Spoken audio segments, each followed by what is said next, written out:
publisher, Knopf, I don't know how to say that. I probably should have looked that up.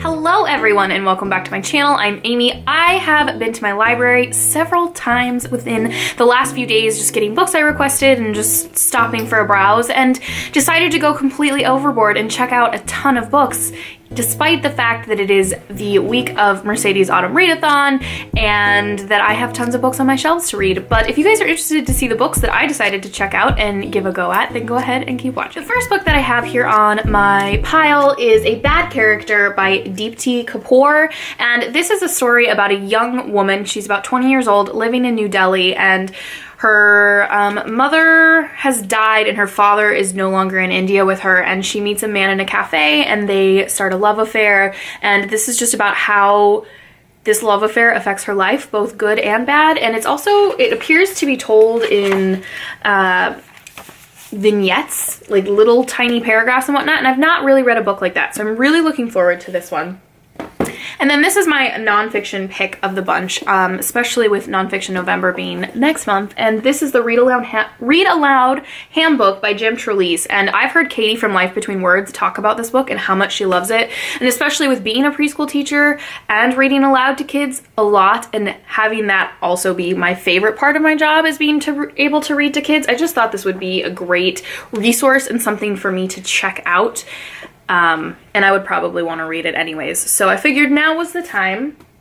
I also grabbed a Neil Gaiman book. I've never read Neil Gaiman and I'd really like to, and so I just decided to check out what they had at my library, and the one that really stood out to me was Stardust, and this is his fantasy about Tristan Thorne, who's trying to go find a star, I believe, for his lady love, and that's all I really know. The font is really big and it's not terribly long. It's under 250 pages, well, like 260 pages, so I figured I'd be able to get to it or through it pretty quick, so I picked that one up. I also have a collection of short stories that I am so excited to read. Probably the book I'm the most excited about from this little library haul, and that is Him, Me, Muhammad Ali by Randa Jarrar. And this is a collection of stories all about Muslim individuals from all over the world, across generations, different times, and I have not read a lot about that culture, and I would really like to, and I figured a short story collection would be a good place to do that. And I just have been really enjoying the short story collections that I've been reading lately, so I wanted to pick up another one, and this cover is just stunning with the feathers on this. So if you guys know anything about this book, please let me know, because I'm really intrigued by it. And a bit of a classic, a YA classic, at least I would say that now. A classic, like a current classic. It hasn't been around very long. It was released this year, and that is History Is All You Left Me by Adam Silveira. I was just walking by the YA section and saw this and was like, why not? It's sitting there on the shelf. This is about a boy who loses his ex-boyfriend to a drowning accident, and he only feels like he can connect with his ex-boyfriend's current boyfriend when he passed away, and it's just about his story and dealing with grief, and I've heard really amazing things about this and thought I might as well pick it up. And this is another book that's written not in the typical form, in that this is written in verse, and this is This Impossible Light by Lillie Myers, and this is about a 15-year-old girl who decides to deal with the grief and the things going on in her life via food. And so she develops an eating disorder, and this is just about her learning to be a part of her family and apart from her family. And again, it's written in verse, so I figure it'll be a really quick read. And the cover totally snagged me, and when I read the little synopsis, it sounded really interesting. And I haven't read a lot about eating disorders and thought that maybe I should give it a shot, so I picked that one up.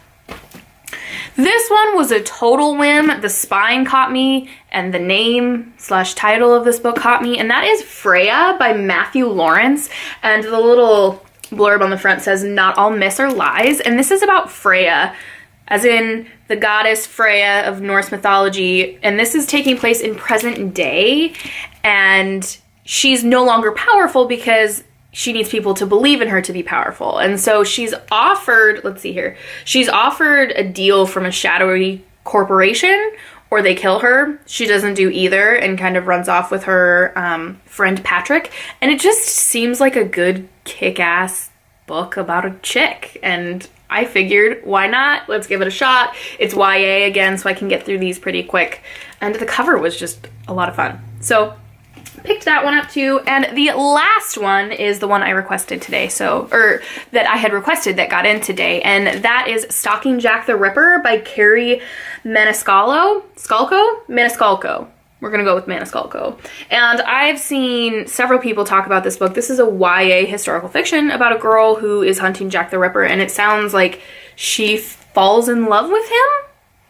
It sounds interesting to me. I figured why not? Kind of spooky. It's a spooky time of year. I'm not gonna get to it before Halloween, but I'd like to give it a shot.